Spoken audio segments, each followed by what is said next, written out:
things, and then was the director of the Center for Social Impact in Ashoka, the founding director, and she's done that for the last, I think, 5 years now. Yeah, done a phenomenal job. We will get started. I think we should, but I think the boss is Anushmita. She's the one who's... We can start now. All right. Okay, excellent. Thank you, Anushmita. Okay, good evening, everyone, and a very warm welcome from Indian School of Development Management to Target 2030 What Matters, Dialogues on Development Management for Sustainable Development Goals. This summit is being organized as part of the Development Management Day celebrations. One of ISDM's goals is to evangelize development management. And towards this, we celebrate Development Management Day or DM Day every year on the last Friday of January. During the DM Day events every year, we try and bring together critical voices, collaborators, and a diverse group of stakeholders to discuss and engage on topics related to development management. This year, the summit will focus on 3 key themes: talent, diversity, and philanthropy, and how they matter in our shared quest to achieve Target 2030 for the Sustainable Development Goals. 2030, as you know, is the year when we take stock of how we have collectively done against the Sustainable Development Goals. Mal Pancoast, president of management consulting firm, The Breakthrough Coach, once said, "The odds of hitting your target go up dramatically when you aim at it." In this context, there is no better time to be oriented towards the scaling and multiplying effect that development management potentially brings to the development sector as a whole and its role in providing the necessary impetus for achieving the Sustainable Development Goals. We need to bring the spotlight and focus on what matters today in the coming years to achieve Target 2030. On that note, it's time for me to invite the first speaker of today, someone most of you may know quite well, founder and president of ISDM, Mr. Ravi Sridharan. After studying at the prestigious IIT and IIM and a successful career as an international banker, for over 10 years now, he has been working in the social sector. I welcome Ravi to share his reflections on where is ISDM today on its 6th birthday. Over to you, Ravi.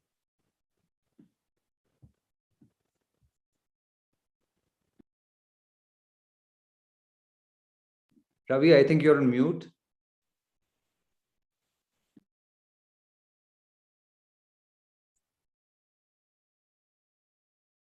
No, can't hear you still. Can you hear me now? Yes, Ravi. Thank you, Asim, for that introduction. And I have to talk about all that ISDM has done in the last 1 year in 5 minutes. So this is going to be at breakneck speed. But essentially, just for those of you who are new, building a world-class management school for the development sector is what we at ISDM have set out to do. And my slide change. And it's been 6 years, and we started in 2016, and we are going strong. Really, Indian School of Development Management is a one-of-its-kind pioneering institution, possibly in the world, founded in 2016, and aims to develop and establish the theory and practice of development management, which is management for social purpose organization. And we've created the word social purpose organization because it's not about for-profit, not-for-profit, in government, non-government. It's for any organization with a primary purpose being social. The vision is to create a vibrant catalytic ecosystem for development management. So all that ISDM does is very much an ecosystem play. The last 2 years, in the first 5 years, we've had 2.5 years of the pandemic.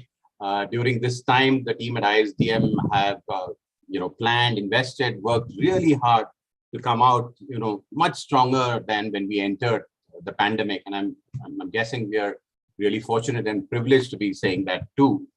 Today, ISDM has a clear set of strategy and plans, a really wonderful team, and very good momentum for building a truly world-class, iconic institution. That would be my one-line summary of where we are at ISDM.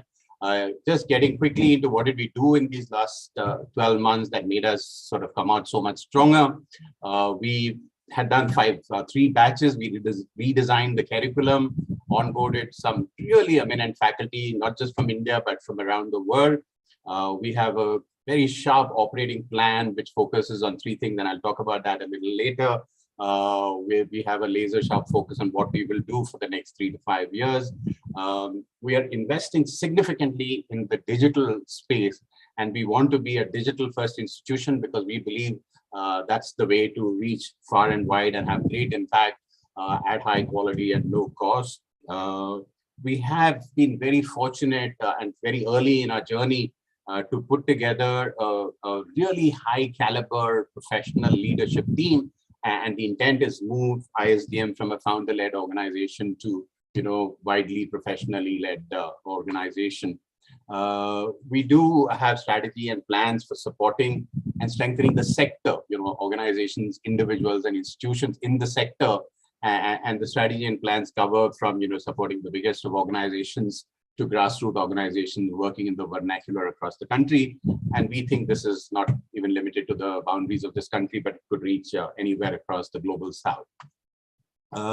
To do all this, in the last year, we significantly heightened our fundraising efforts. We are a not-for-profit Section 8 company, so we depend on revenues and grants. So we significantly increase that. And our model is, quite grant heavy in the beginning and moves to revenue heavy as we go forward. But we did, quite a lot of work there. And we started this process of setting up what we are calling centers of excellence. Remember, I told you we are an ecosystem player for building a concentration of knowledge in very specific areas.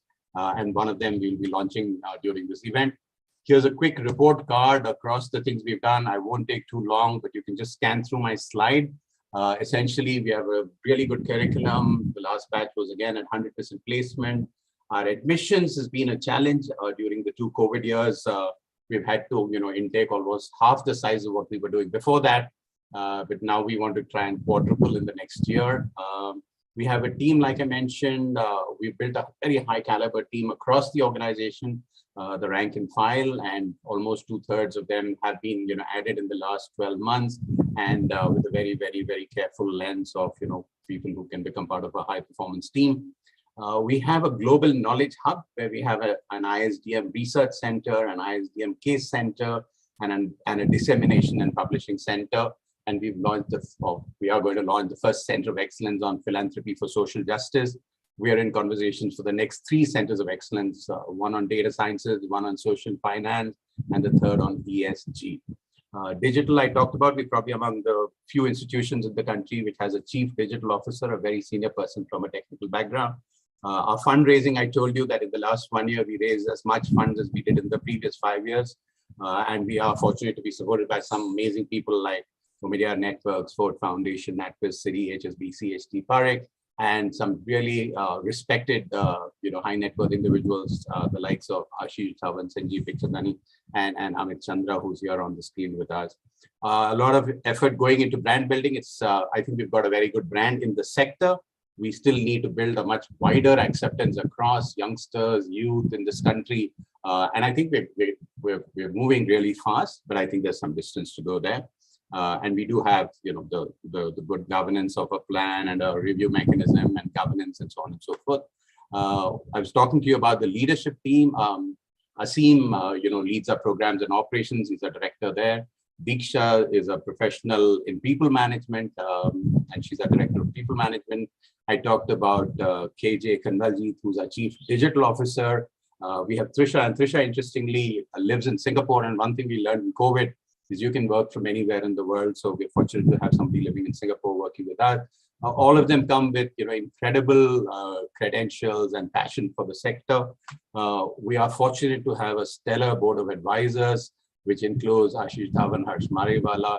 Sharad Heda is one of the founding members of Microland, Vidya Shah at Individual Foundation, Professor Shiv Kumar, who teaches at Ashoka Kennedy and ISDM. Pramat, who is well known to most of you, and Shikha Kapoor and Rohit Kapoor who are founders of EXL.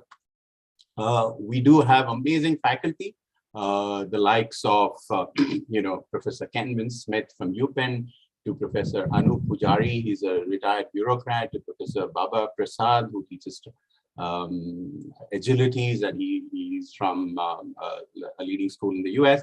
Monica Sharma is a specialist in radical transformation leadership and works with presidents and global CEOs.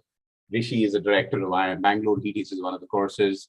Suman was an ex-CEO and teaches behavior communication. And this is just an indicative list, but we have about 40-50 faculty of this sort of caliber.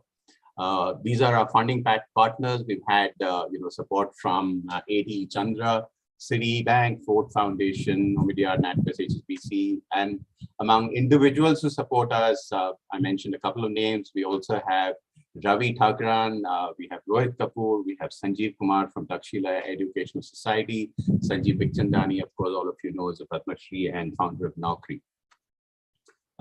Just looking quickly at what are we looking at in the next few years ahead, the 5 to 10 years ahead. Really, it's about becoming an iconic power brand, becoming a fountainhead of knowledge for development management. We want to engage extensively with SPOs, and I told you about the word SPOs, which is a creation of ISDM, that's social purpose organizations. Attract great minds and inspire the youth to want to work in the sector, build a cadre of professional development management people. And the impact we hope this will have is development management gets mainstream. The society accepts masters in development management like it would a master's in business administration. It's hopefully going to be widely recognized, and organizations are hiring these professionals. There are institutions that are offering these programs, and social purpose organizations start believing in the impact and start to look very, very different. They retain the passion, they retain the connectedness, but they become very professional in how they manage. They use data, they use technology, they use the latest ideas in the world. And in turn, and this is really where we are, to build a just, equitable, humane, sustainable society, and enable billions more to come out of, all the wrong things in society. And there are, priorities. Our PGP program is our flagship. Our knowledge work is something that's going to be really building the whole, if you like, the scaffolding for this domain of development management and the work with organizations. That's our 3 pillars on which we're going to be completely targeted and focused on for the next few years. And to support that, we have a whole digital work that's going on, where from a campus that we hope to build, we'll have 180 students, but the digital will take us to 180,000, if not more, people around the country and the world. We do want to build a brand, and this is something that I cannot emphasize anymore, because we need to build a power brand for the sector. We need to make the sector exciting for our youngsters. We need to build institutions that really excite youngsters to want to be and study in these places. And our entire work is through what we call collective wisdom and collective philanthropy. We believe there's a whole world out there that can bring the required social capital, intellectual capital, physical capital, and financial capital for ISDM to do what it wants to do. We do have plans to build a campus, and this is just a sort of a representation of the kind of campus we want to build. I could have shown a video, I don't have time, but it's modern, it's state-of-the-art, it's based on studying campuses around the world. It's something that can be shared by more institutions if we need more institutions to be part of it. It's eco-friendly, et cetera, and done in a very small plot of land. Pravat Sinha is one of our advisors, and he's been, his words have been golden for us. And one of his advices was to stay in a small 2 to 3, maybe maximum 5-acre campus, but stay in Delhi and make it really, really high tech, and something that will be there for the next 50, 100 years. We plan to raise approximately 175 to 200 crores to make all this happen. And it's the next 3 years which is going to be crucial. We have already started by building the leadership team and getting the digital architecture in place. We've looking to buy land and build the digital infrastructure further, build quality affiliations, build the next 3 to 5 centers of excellence, and start what we call nation building program. We'll announce one of them tomorrow, which is a women on boards program. We want to see how more women can come out of the boards of social purpose organizations and eventually become an iconic institution in this country.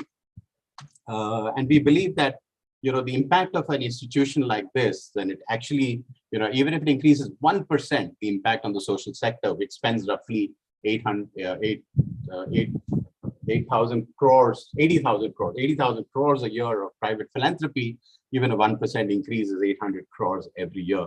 So we believe that, if you're able to build this whole idea of management, professional management for the social sector, it will do what the MBAs did to the world of business, make social sector organizations have impact in a sustained basis at scale.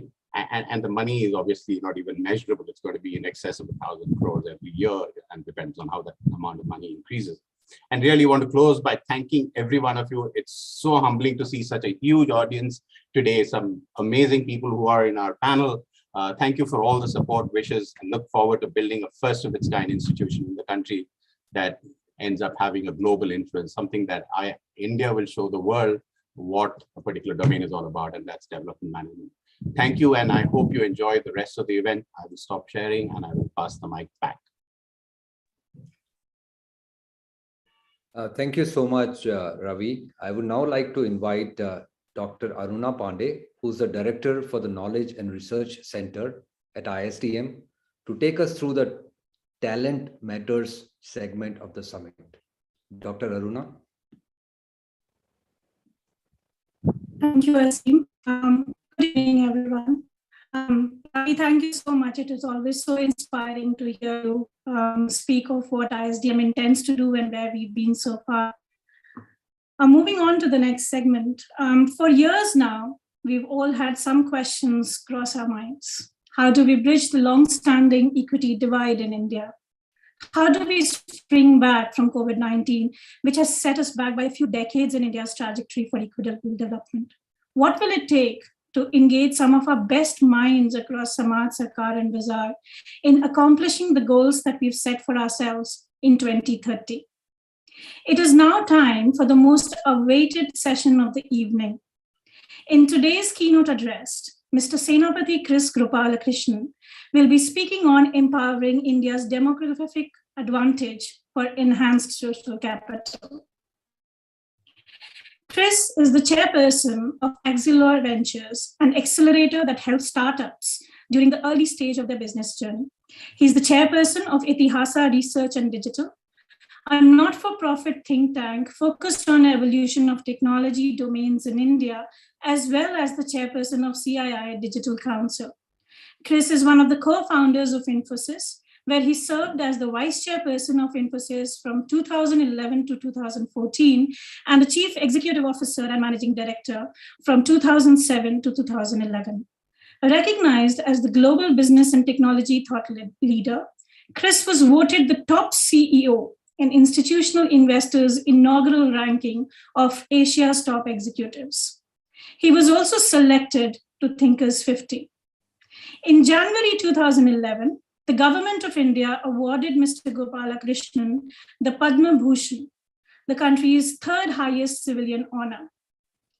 In the past, he has served as the president of India's Apex Industry Chamber, the Confederation of Indian Industry, and was one of the co-chairs of the 2014 World Economic Forum in Davos. Chris today serves on the board of many organizations and institutions of repute, including the Okinawa Institute of Science and Technology and IIIT Bangalore, among others. He also invests in promoting research on brain sciences, aging-related disorders, as well as investing in startup ecosystem. It is my honor and privilege to welcome the keynote speaker of the evening, Mr. Chris Gopalakrishnan. The stage is yours, Chris. Thank you, Aruna. And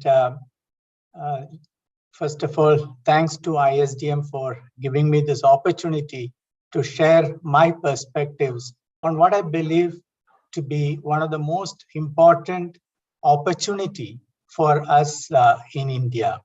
And this opportunity is about empowering our youth. This opportunity is about thinking big. This opportunity is about creating a new model for the world.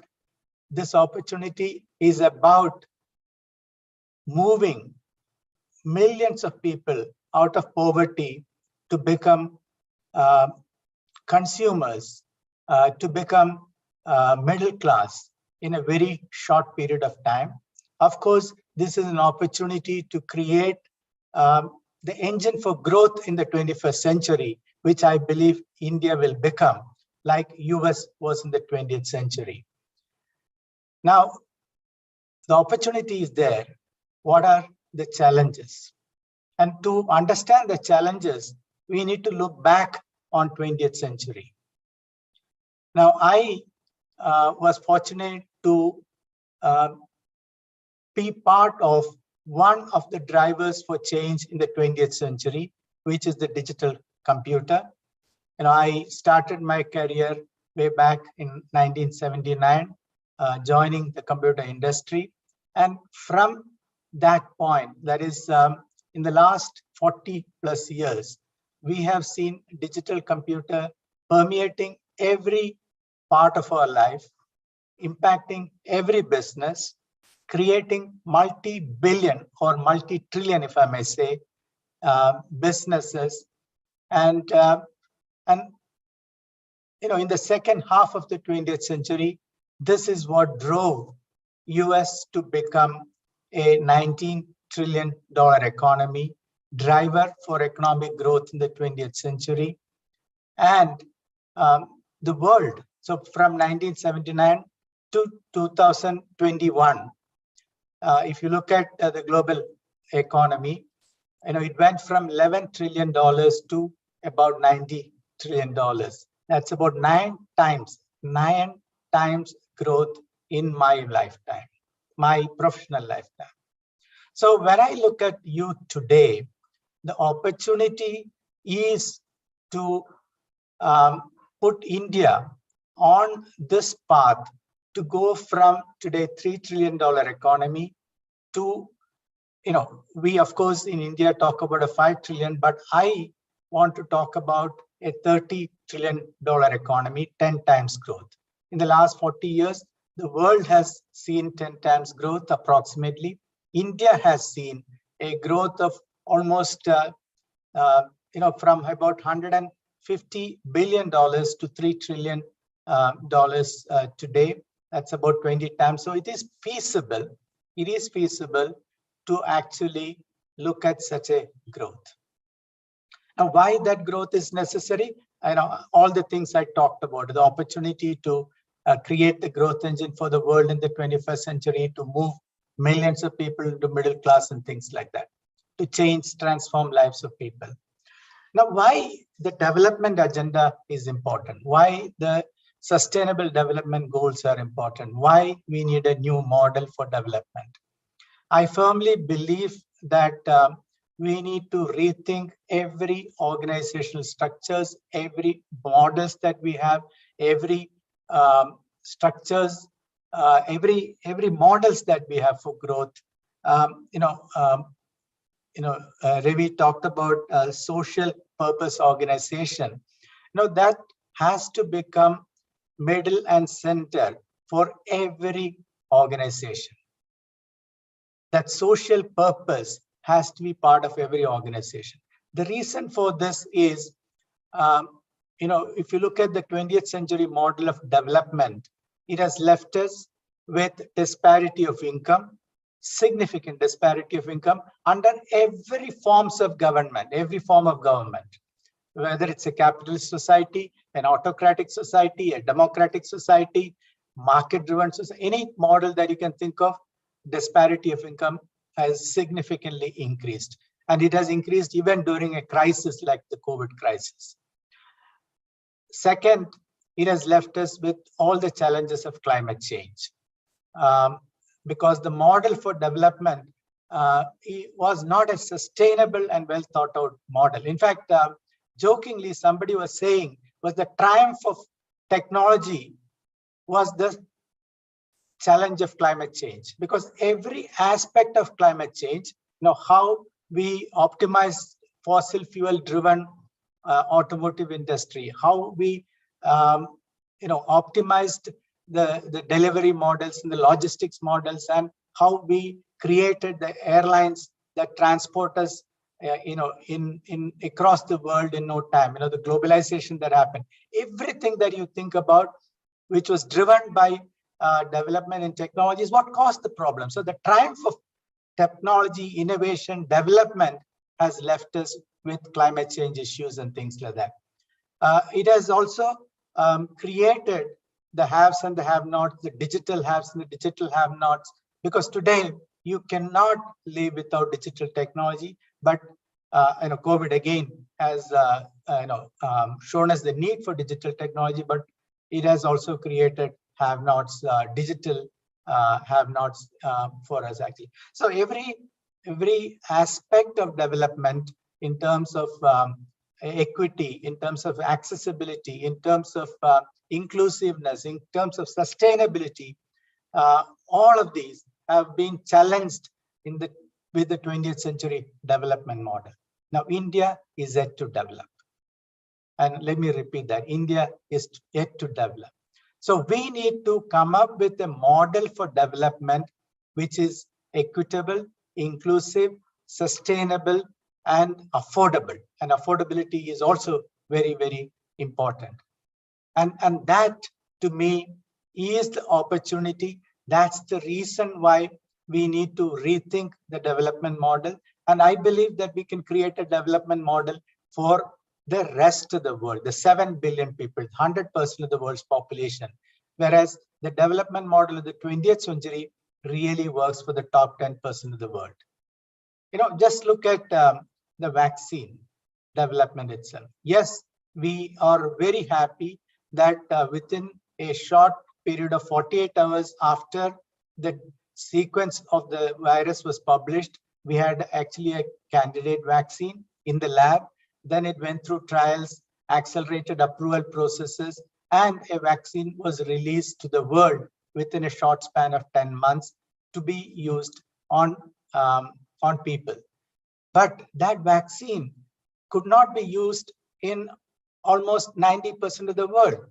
Again, same problem. One, the cost is too high, $30, $40 per dose. Second, logistics problem. It has to be transported at minus 30, 40 degrees centigrade, right? In which part of the world, in which part of India is this possible? Maybe in some cities, right?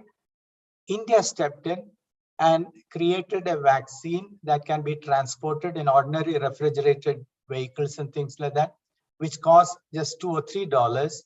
And look at the result, 1.5 billion doses, about 1 billion people have been vaccinated. And this, remember, in a poor country. This is exactly what I'm talking about. There is a role for India to play.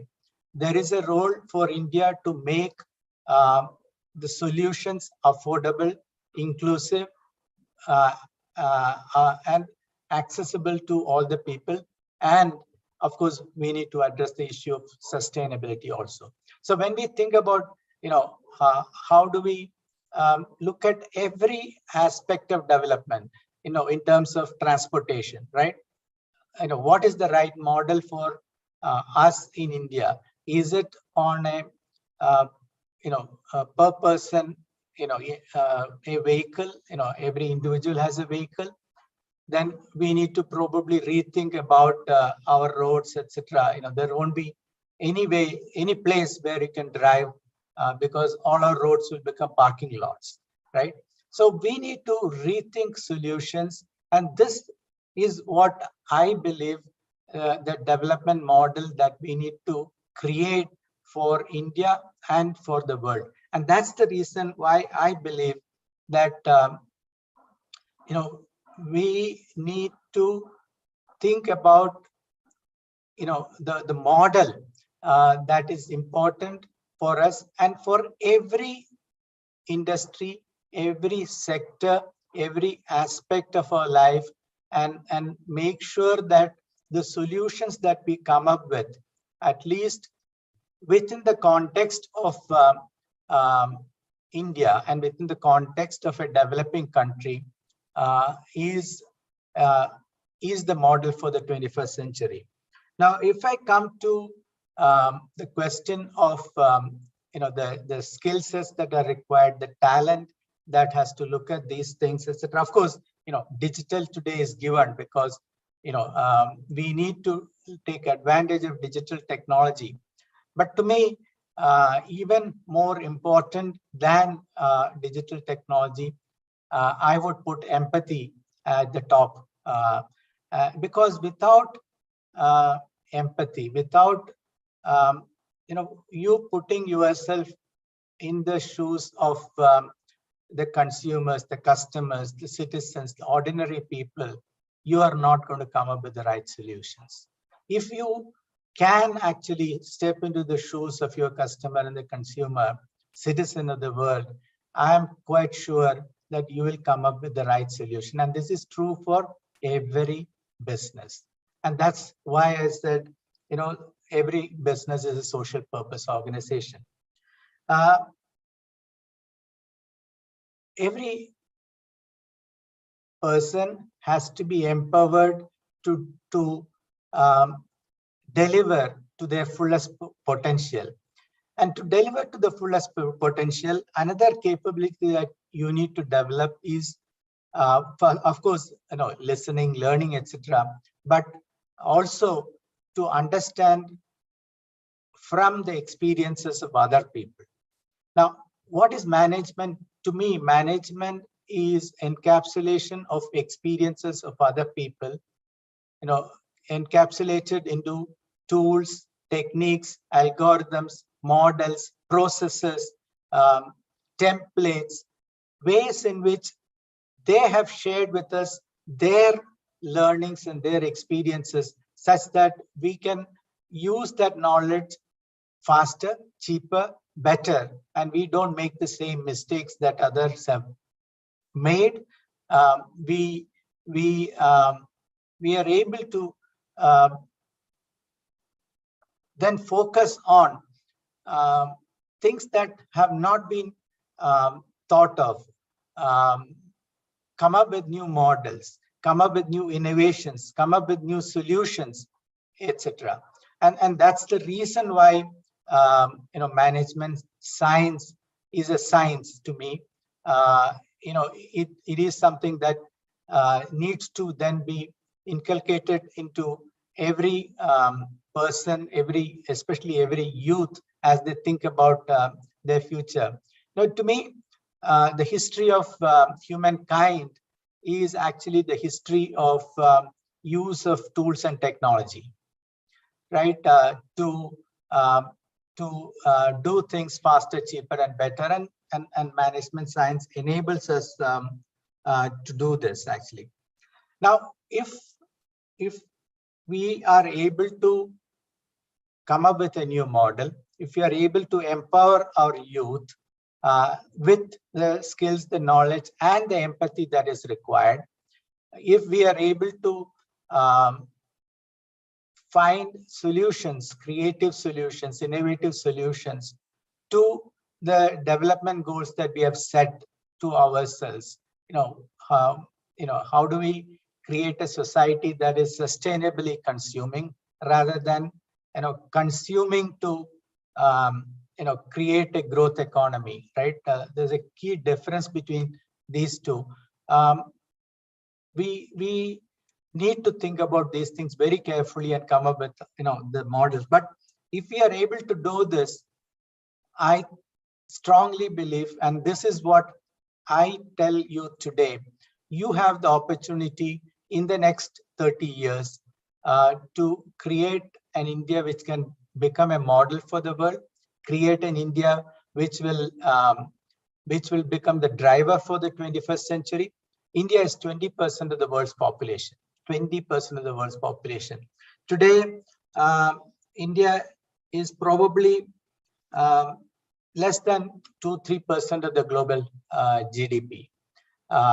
But India can become maybe, in 30 years, probably the world will become about $200 trillion, and India can become a 15%, 10 to 15% of the global GDP. And that's the opportunity. It will become a middle income country, which means that per capita income is closer to $10,000-15,000. We will live in a cleaner, better, more equitable society, which I believe we deserve, our children deserve. And this is the opportunity for the youth today. And this is what I hope they will dream of. And of course, we will make happen. And that's why, institutions like ISDM are very important. And the development that you talk about, ISDM talks about, is the development model that's required for every single organization and for every person. And this is what we can give to the rest of the world. Thank you very much again for inviting me. Thank you for allowing me to share my perspectives. And I wish you all the very best over the next 2 days as you deliberate on the model for growth for India and rest of the world. Thank you very much.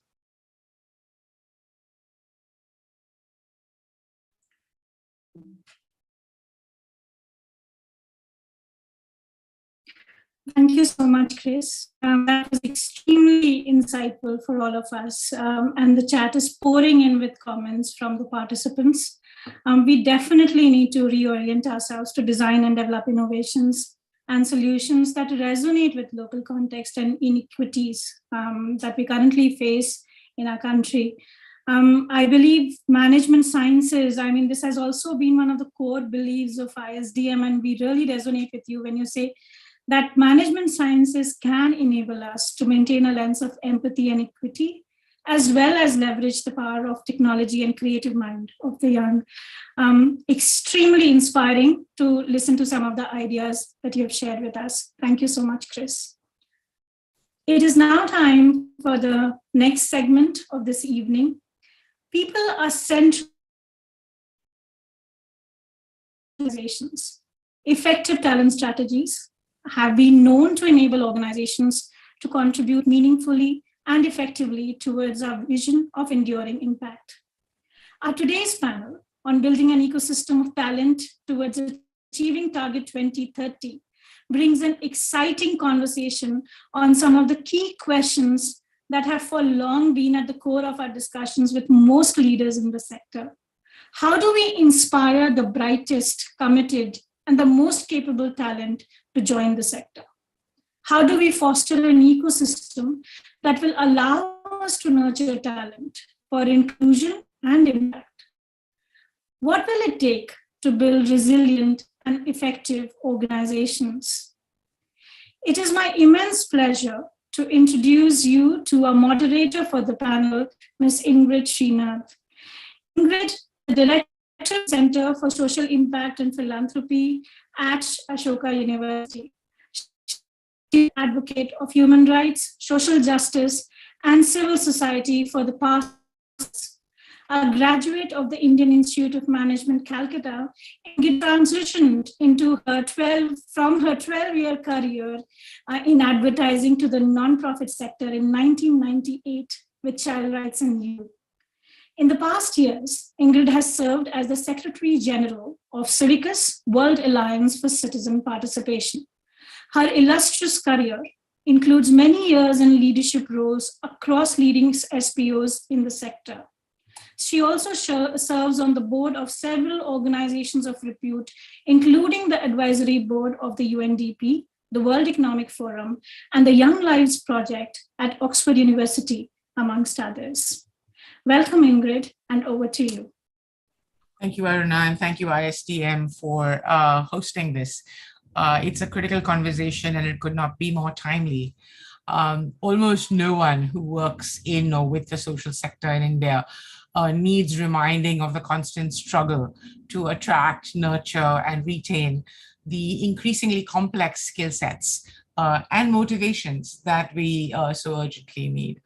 The challenge seems to span all kinds of organizations. So whether it's well-known and well-remunerating consultants and international foundations, or think tanks, or research organizations, or campaigning and advocacy groups, or grassroots NGOs, this seems to be, after the challenge of fundraising, seems to be the second biggest issue that leaders are confronting. CSIP and ISDM have been working on a research study in this area. And when we first started to tackle the issue, we were not surprised to find that neither job roles nor types of organizations were particularly well defined. And as the sector has grown in size, in scale, in complexity, the supply of relevant talent has simply not kept pace. Even before we start to address the opportunities that our keynote speaker outlined today of developing entirely new paradigms of development, even if we were to focus on the much narrower goal of saying, how are we going to close the gaps to the SDGs that have been so severely exacerbated by the pandemic, it's clear that we don't have the pipeline of talent or the supply of talent that the sector needs. All of the panelists today have played critical roles in developing the ecosystem for talent and have very, very hands-on first-hand experience of these issues. Their CVs, if I was to list all of their accomplishments, it would take us the better part of this evening. So I've asked the team at ISDM to post them in the chat. I'll just focus on some key highlights. Let me start with Amit. Amit is the chairperson and a member of the Asia Pacific leadership team of Bain Capital Private Equity, where he came after a stellar career at DSP Merrill Lynch. He serves on multiple boards, and he and his wife Archana pursue their passion and commitment for social change through their philanthropic initiative, the A.T. Chandra Foundation. They were also recognized as by the Asia Heroes of Philanthropy Award in 2016. Pramath, Dr. Pramath Raj Sinha is so multifaceted, he defies description. So he's an entrepreneur, an institution builder, an academic, an executive, and a philanthropist. And among other credits, was the founding dean of the Indian School of Business, one of the founders of Harappa Education, the 9.9 Group, Ashoka University, Vedika Scholars Program for Women, and the Naropa Fellowship. Shaheen Mistry is the CEO for Teach for India and one of its founding board members. She's also the founder of the Akanksha Foundation, which over the past 25 years has grown from serving 15 children in one center to almost 4,500 children in 51 centers and 16 schools in Mumbai and Pune. Teach for India, which was founded in 2008, has recruited, trained, and placed fellows in schools across 7 cities in India and is today a 3,400 plus strong member community impacting over 1 million children directly and probably reaching over 30 million children indirectly. She's also an Ashoka Fellow, a global leader for tomorrow at the World Economic Forum, and an Asia Society 21 leader. I'm going to start with you, Shaheen.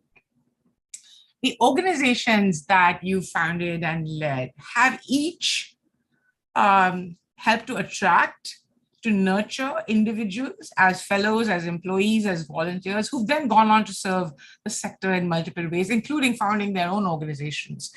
What, in your experience, are the key barriers to attracting, growing, retaining talent in our sector? And how have you overcome some of these challenges? Thanks, Ingrid. It's so good to be here, and good timing because we're trying to recruit 600 new fellows and our recruitment deadline is around the corner. So this is a topic very close to my heart. I think, to your question, one thing I've learned is that it just is very important to understand and deepen our own understanding of young people and what they want from organizations. And a few thoughts come to mind, which then translate into barriers that we've tried to address.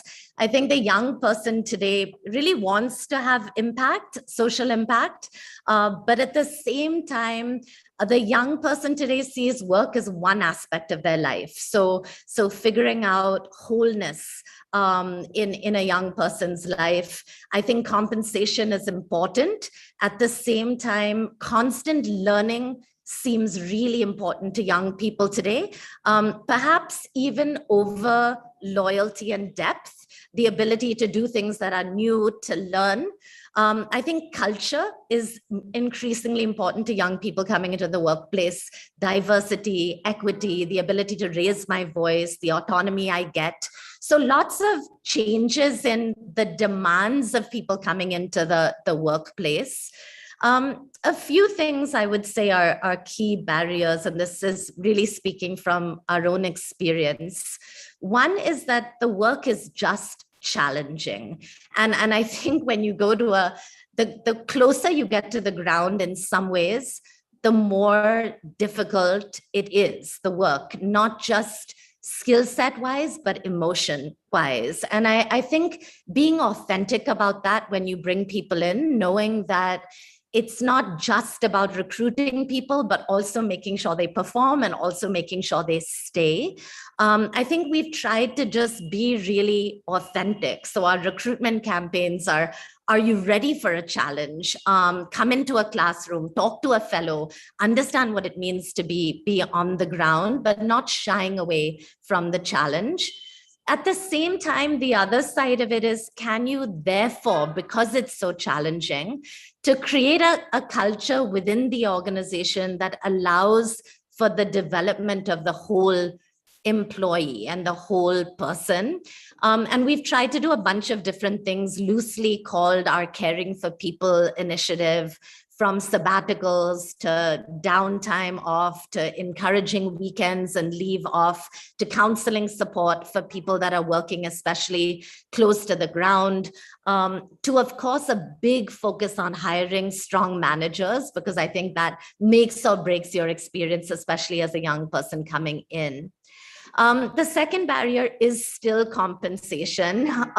We're today paying at about the 75th percentile of the nonprofit sector, but it's still a massive cut from corporate sector, and we require a lot of corporate sector skills.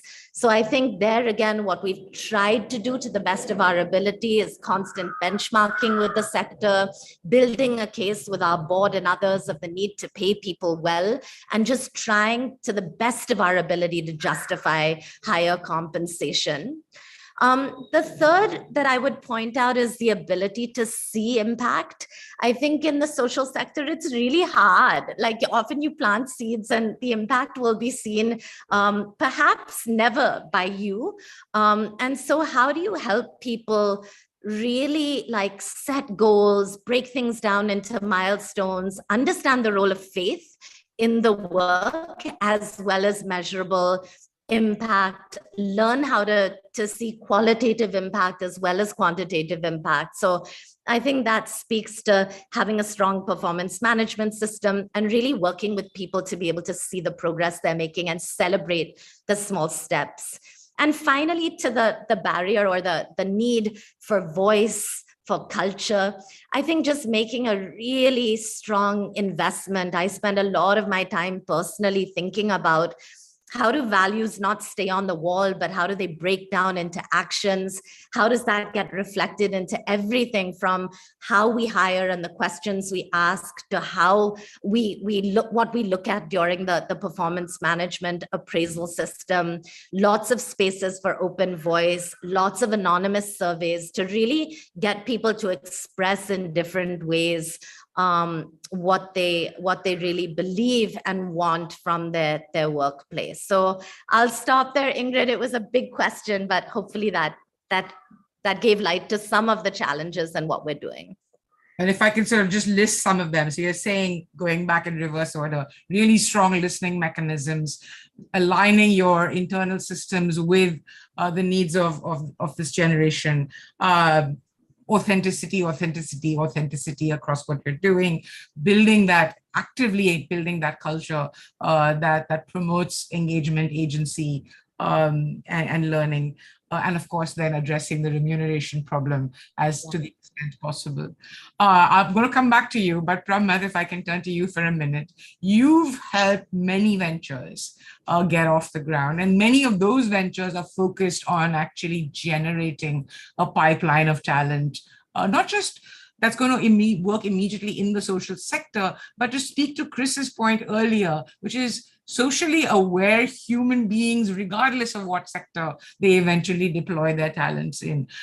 What are you seeing as what needs to change if we're actually going to encourage and prepare more young Indians for these careers of purpose? Thank you, Ingrid.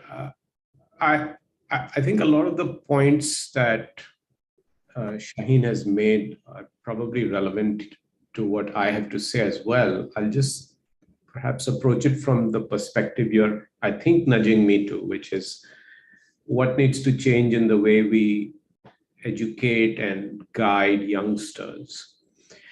And, I'm reminded of the time I studied in Patna, which is a relatively small place, even in those days. But I was in a school where they used to teach us, the Jesuits used to teach us moral science, right? And I think their intent was to use that to make us good human beings.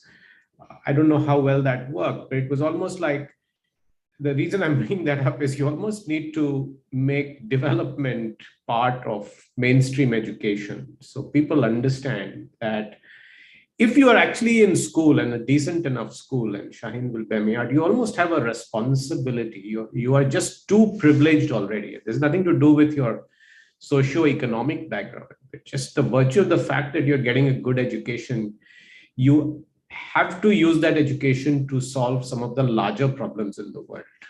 And I think that DNA we have to kind of program, I'm sorry, using a perhaps not such an acceptable word, but you have to literally put that into kids' minds and throughout our education system at all levels.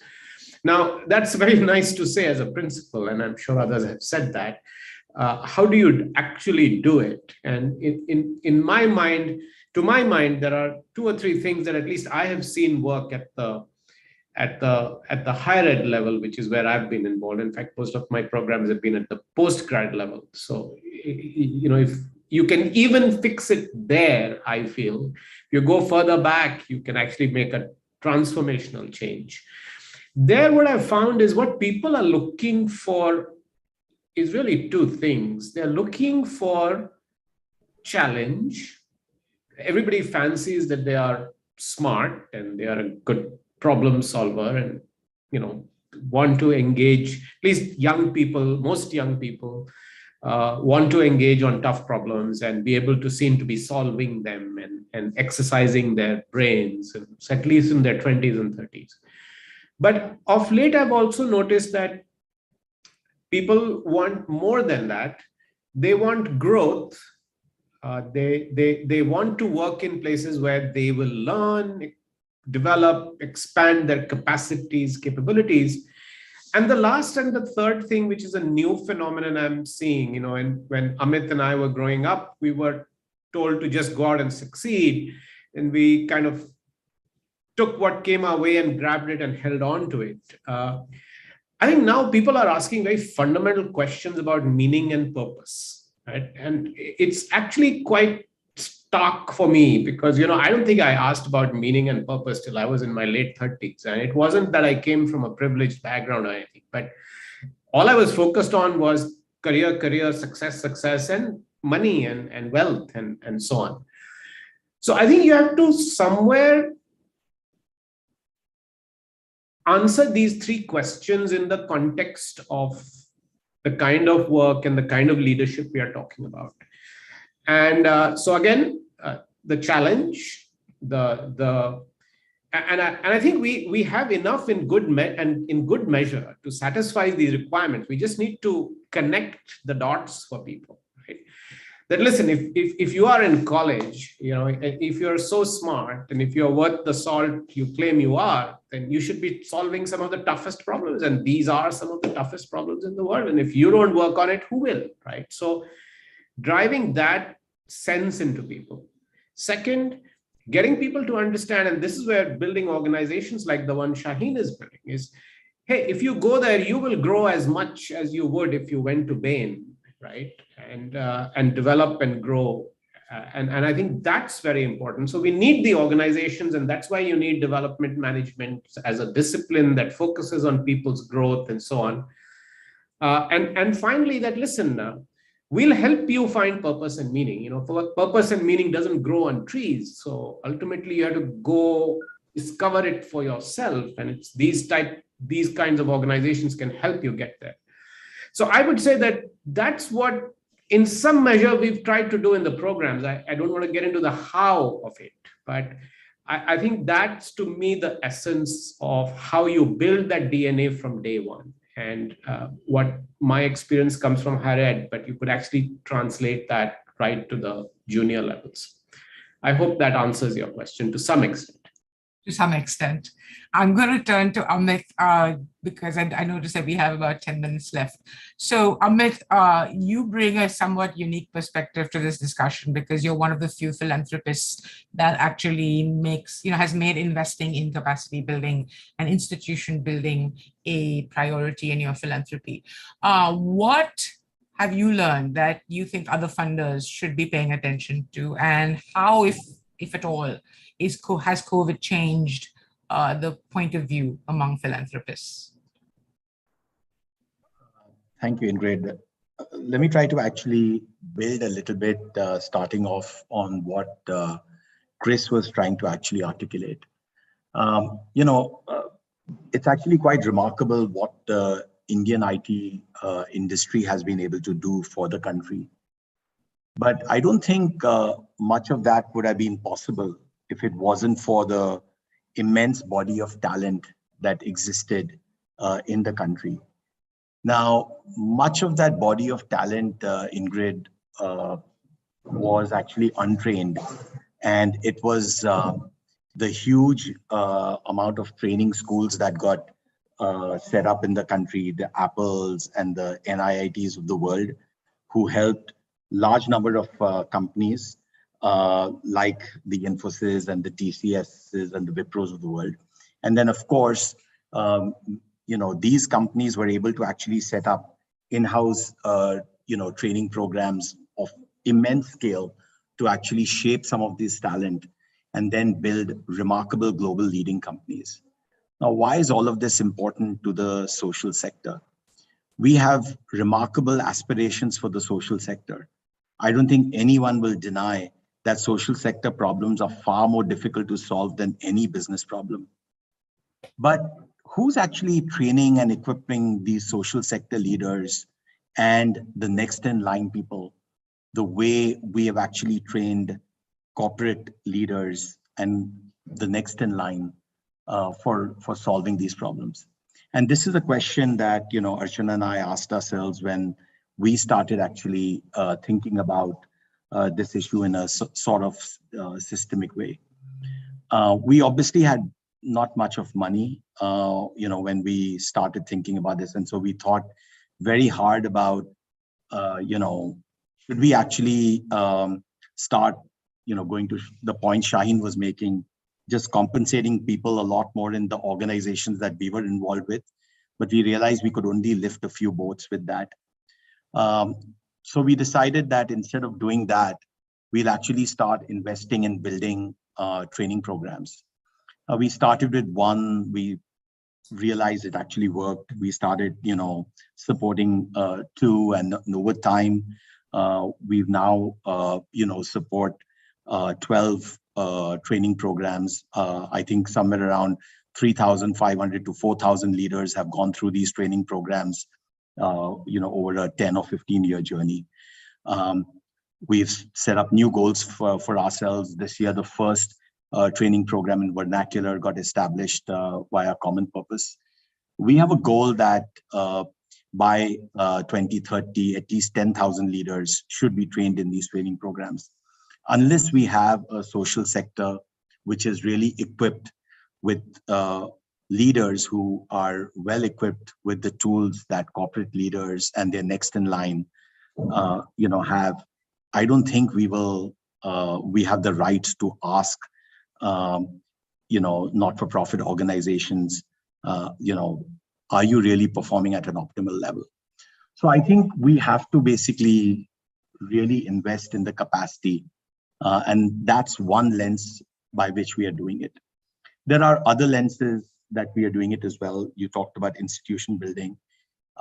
Again, in the corporate world, we've realized that miraculously things happen. There are banks who provide funding. There are knowledge institutions that provide knowledge. There are law firms that provide legal advice. And so we decided, over a decade ago that whatever gaps we find, we will basically start, investing in building those gaps, which is why we got together with Gates and Omidyar and started building Give India as a digital platform. We got together with Ashish and started building CSIP as a convening and research platform.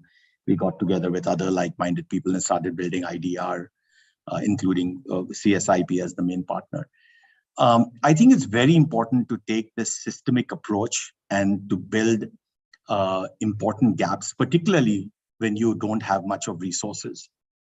But I think it's important that other funders take this approach.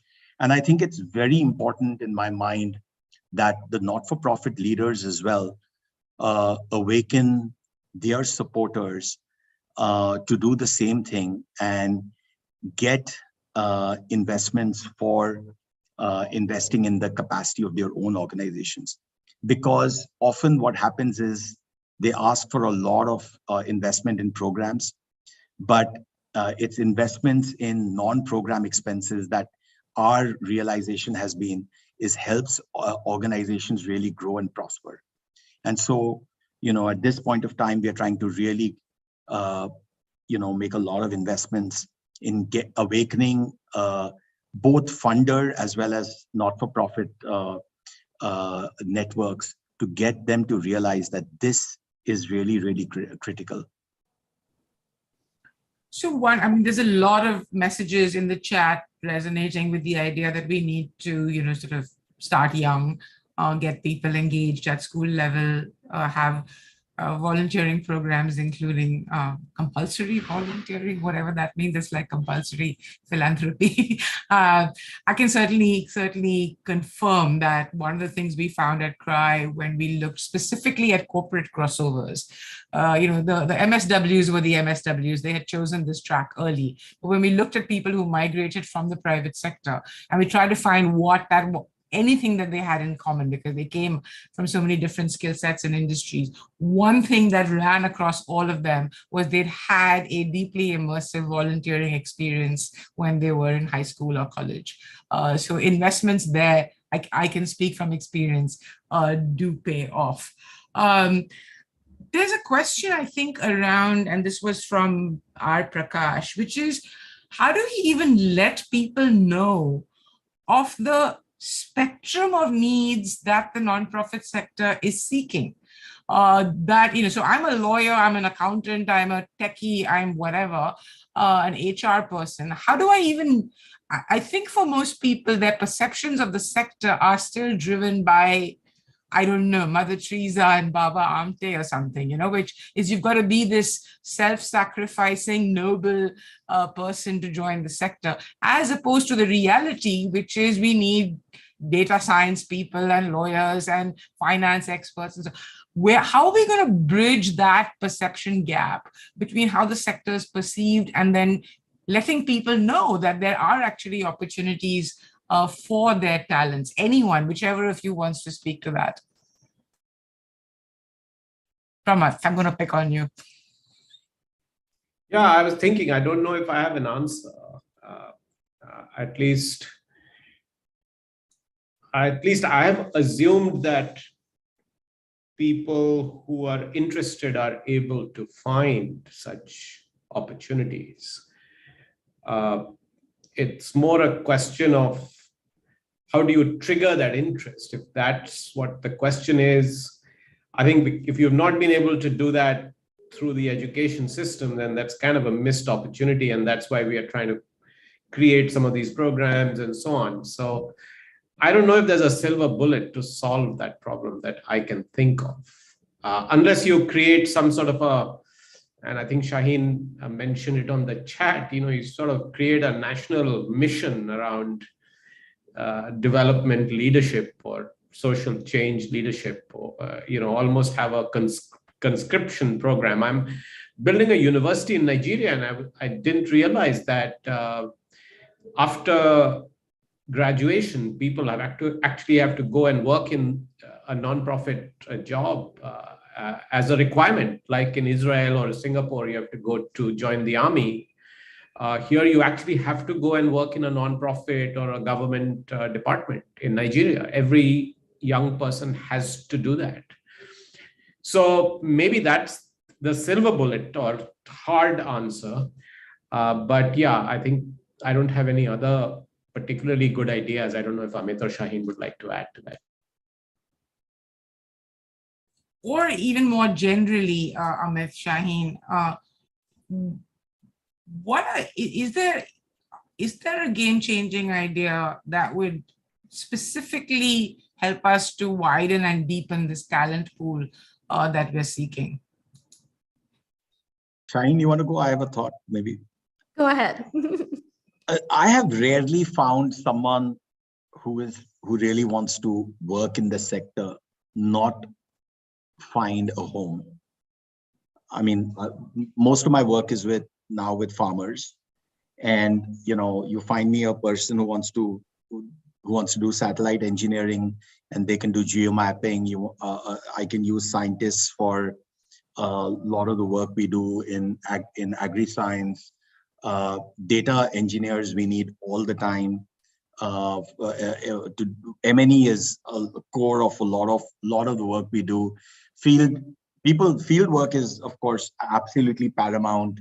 So if people want to do field work, I mean, that's something I personally love doing. So I don't think there is if a person is passionate about, wanting to do work, it's very difficult to not find a place. And I can tell you, if someone has ever reached out to me and I realize that they really want to do work in something that we don't do, we have always connected them to an organization that, we think will be good for them.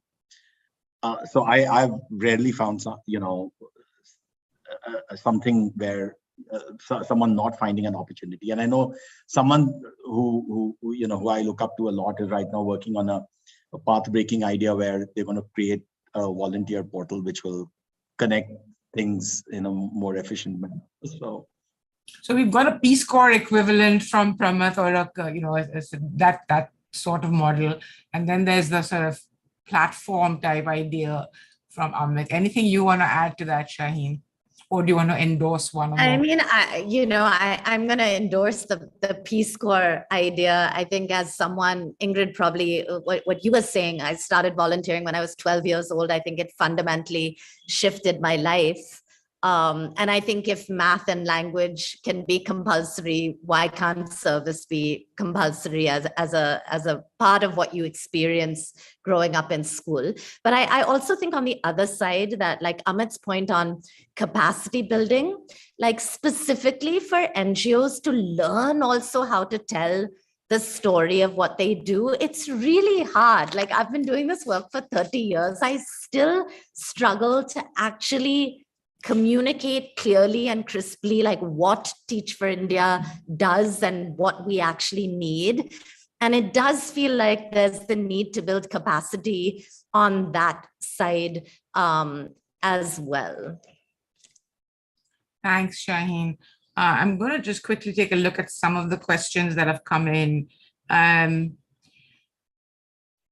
One of them relates to funding, which is, do you think that in light of sort of the current crunch on funds that you're actually going to be able to pay what you need to acquire the talent that we need? From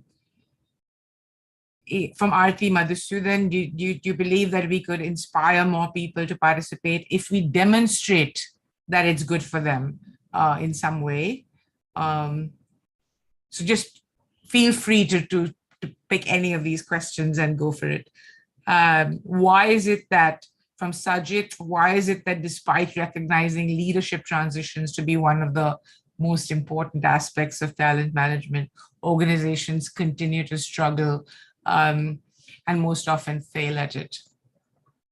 Just any of those questions that catches your fancy.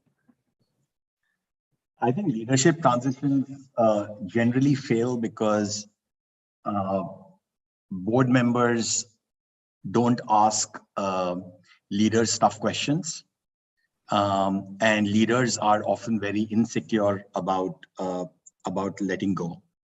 And I think that those are and as a consequence of that, leaders often don't groom the next in line, and that those three things are like a triangle, which is a very vicious triangle that becomes difficult to get out of, and the cause lands up actually suffering.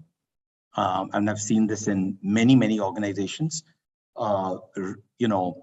Often organizations are really lucky that if they lose a CEO in sometimes in terrible circumstances, either the CEO passes away or sometimes the CEO leaves in some odd circumstances, that the organization lands on its feet. But it's really unfortunate that in many organizations just like wither away because multiple of these three things don't get addressed in time. Anyone else you look like you have something to say. No, one of my friends in the audience messaged me separately, and she makes a very interesting point to the earlier discussion, that she finds that in the corporate world, and this is Shalini Kapoor, she's mentioning that she's found in the corporate world that sometimes you can use the fact that people have a certain apathy to the regular work that they're doing and use that as a trigger to motivate people. I thought that was an interesting thought. But you have to have empowered managers or enlightened managers who encourage people to do that, especially when they are in jobs that might not in the short term give them the same purpose and meaning. It goes back to that point.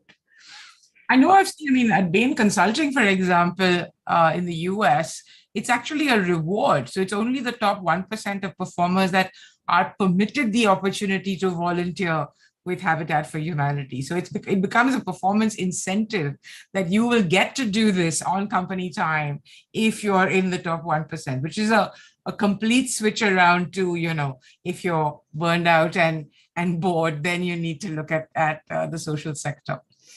Let me just check these questions again. There's one. Ingrid, I just wanted to, I think someone had a question on funding.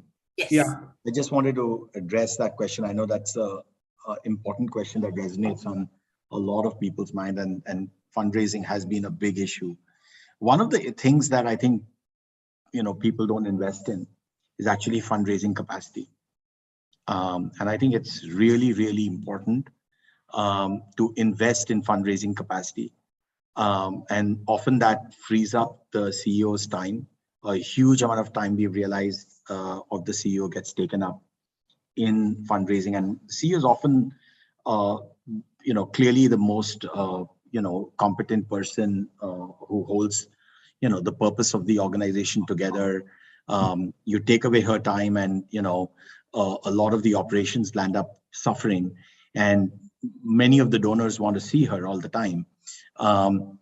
But you need to really bring in that person who's capable of telling the story and managing donor affairs. Pramath and I had the same issue for Ashoka as well, but we brought in an extraordinarily talented person who now runs with fundraising, and I think this is true. We've done this in many cases with organizations that Archana and I support as well, and we now have a documented toolkit on what it takes. It's different for different companies, organizations, but I think there is something which I think organizations need to do, which it may not work every time, but you may fail, but you need to try again. Where you invest in a high quality fundraising person. When you do that, actually it pays for itself many, many times over. Moving the norms in philanthropy. I mean, what you guys are doing as part of Grow Fund, for example.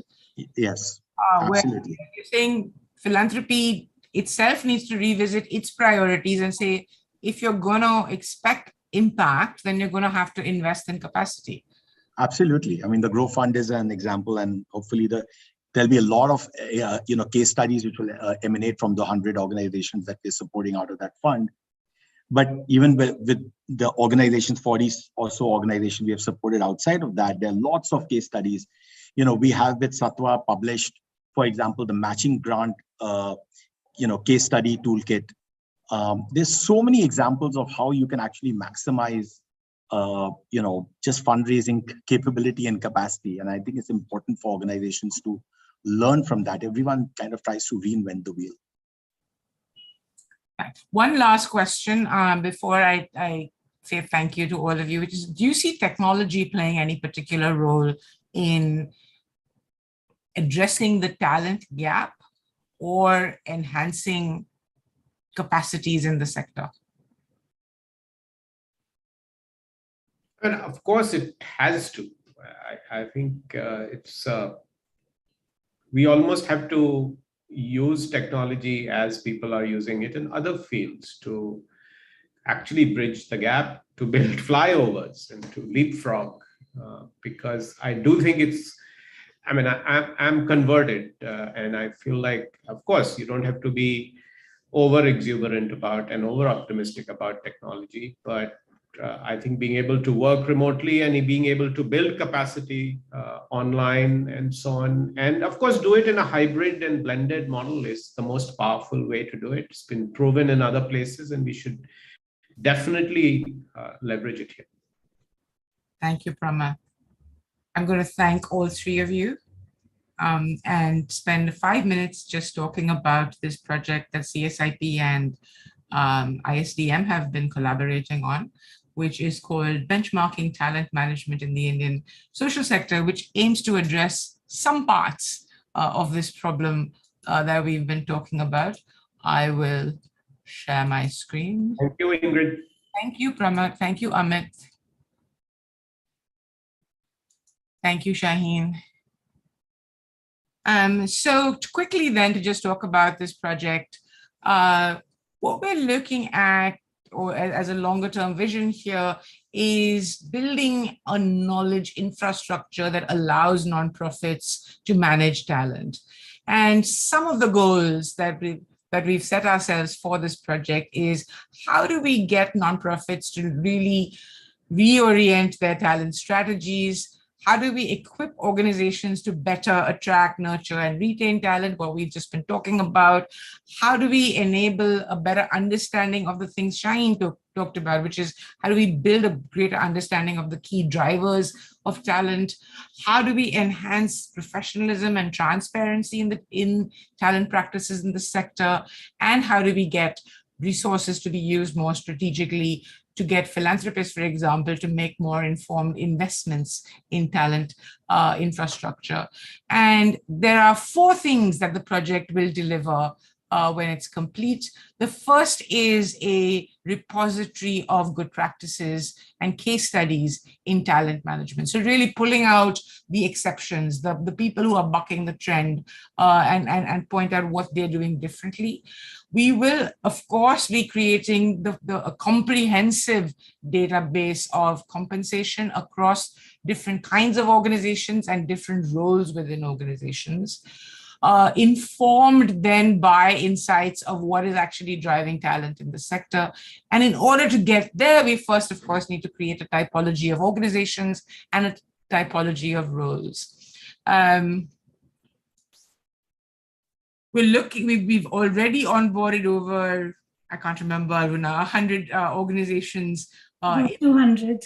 200 organizations in this study, but we're really looking at all kinds of organizations, NGOs, social enterprises, the organizations that we so often refer to as infrastructure organizations, funders, corporate foundations, financial institutions whose core mandate is investments in the social sector, academic institutions, cooperatives, federations, think tanks, the whole 9 yards.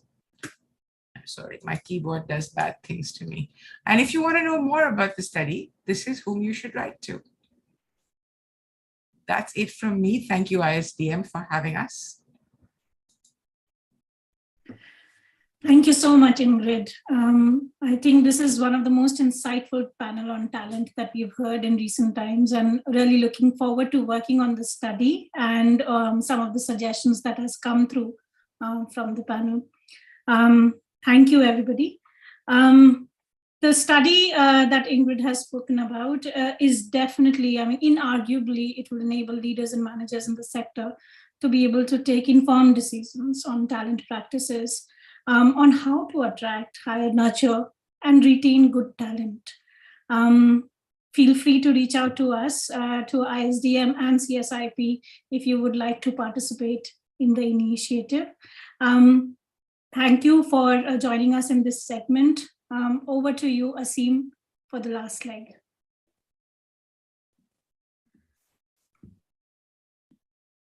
Thank you, Aruna. What a fabulous evening we've had. Some intense discussions on the importance of talent for the development sector, a need for the social purpose organizations to build capacity, a need for training social sector leaders, as well as a better understanding of India's demographic dividend for enhanced social capital, where Chris talked about an entirely new model that should be thought of, from a social purpose driven individuals. The panel discussion today also provided a lot of insights into the idea of talent, the ecosystem for talent, and there's so much to learn from the decades of work that our eminent panelists have been doing to nurture talent in the sector. I would also like to express gratitude to the audience too for joining today's sessions. Before we close for today, I would like to remind all of you that we have an exciting array of sessions lined up for all of you tomorrow. The morning session starts at 11 a.m. tomorrow with talks by 8 leading chief executive officers of the social sector on current imperatives for social change and also looking ahead for what matters. In the afternoon tomorrow, starting 4 o'clock, we have sessions on diversity matters as well as philanthropy matters, including keynote speeches by Ms. Vrinda Saroop, former Education Secretary, Government of India, and Mr. Sunil Kant Munjal, Chairperson of Hero Enterprise. So thank you again. See you all tomorrow at 11 a.m.